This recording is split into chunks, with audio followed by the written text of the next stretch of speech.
The French squad ahead of the Six Nations 2026, folks, has had a number of big headlines. Unfortunately, Uini Atonio being in the headlines for a pretty serious health-related reason has been a bit of a shock for me overnight. But we'll go through the French squad. They are the favourites for the Six Nations this year. We'll talk about their fixtures list, who's in and who's out, and you guys can let me know your thoughts on what their chances are. Uini Atonio has apparently had some kind of cardiac incident which has forced him into immediate retirement from rugby. The last I read, he is in a serious condition in hospital, and we can only wish him all the best in his, fingers crossed, speedy recovery. He's been a long-time servant of French rugby. He has been a real kind of cornerstone of that scrum at tight head prop, such a big unit of a man. Obviously, New Zealand connected, going to school not too far away from where I am now. But yeah, as soon as you hear anything about that kind of serious level of health conditions, you put rugby to one side and hang up the boots, recover as quickly and as safely as possible. So fingers crossed, Uini comes back out of this okay.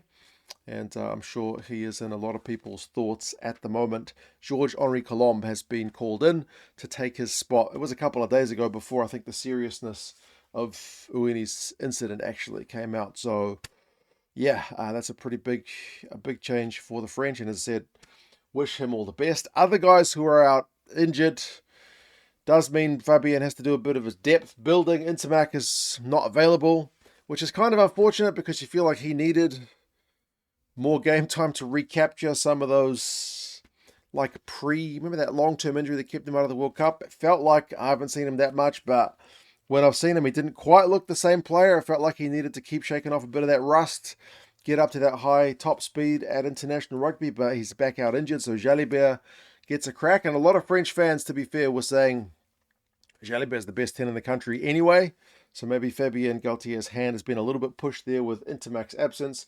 Ligarac and Luku means there's a little bit of depth testing at 9, but Dupont's back. So Dupont's going to play. He's going to play the lion's share of the minutes at 9. Anyway, you still have Serran, who is back in too. And he's a guy that in recent French squads, a lot of French fans have been bemoaning the fact that, he just doesn't get a call-up despite great form. So he is back in, and Dabanya is the other 9 in the squad at the moment. He did initially name a big 42-man squad, but it's been much trimmed down ahead of the opener against Ireland. Boudillon is also another guy who sadly had to withdraw from injury. So, all the squads have this. They name the initial squad. Guys come in and out. It is for the coaches to kind of juggle the guys who they've got left. Thibault Flament is also unavailable initially with some personal stuff going on with his family. So he will be back, but they certainly have a bit of kind of tall timber over in France.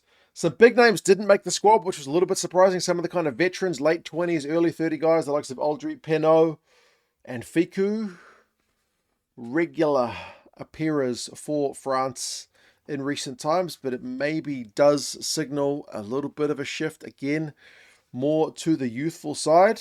In the initial 42-man squad, there were 8 uncapped players named, largely in the backs. But in the trimmed down side, I think it's only the 2. It's Pau, midfielder Fabien Braubray, and the Toulon flyer, try-scoring machine Gaël Dréon. So we will likely see some of the other uncapped guys, including Aussie Tom Staniforth. That's unbelievable that Australia let another guy go. What a big lump of a lock. They never really got the most out of him in Australia. I don't think he even got close to the Wallabies. But he's just a big unit. Like, France love a big unit lock, the likes of a Miafu or a Taufa Whenua. Staniforth's not in the trimmed down squad, but he's in the initial 42-man squad.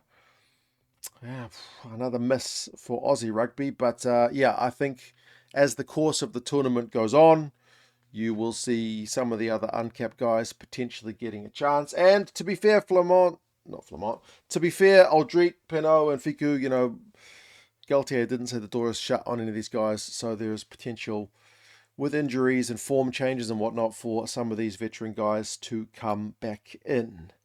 France are the favourites for the tournament, I think largely because they have Ireland at home in the opener, and then they have England at home in the closer. So Super Saturday, Le Conche is the last match for the French. So the three big contenders this year, at least with the bookies and whatnot, is France, Ireland, and England. So the fact that they got these two games at home does mean they go in as favourites. They also have Italy at home. They have Wales and Scotland away. Scotland away has proved to be a bit of a banana skin in the past for France. I feel like as much as Ireland always seems to have Scotland's number, Scotland always have potential to give France a hard time. So that's a potential banana skin game for them, one that they certainly won't be able to take lightly. But yeah, it's a good looking squad. It does seem to be trending a little bit younger, but as I said, like Serran is probably bringing the average age up a little bit with his return. But as I said, from what French fans have told me, it's well on form. Dupont is back. Jalibert is back. So I'm excited to see how they go. You guys let me know your thoughts. We obviously send our best wishes out to Uini Atonio with his recovery. But yeah, shocking one. You guys take care. And I'll talk to you guys again soon. See ya.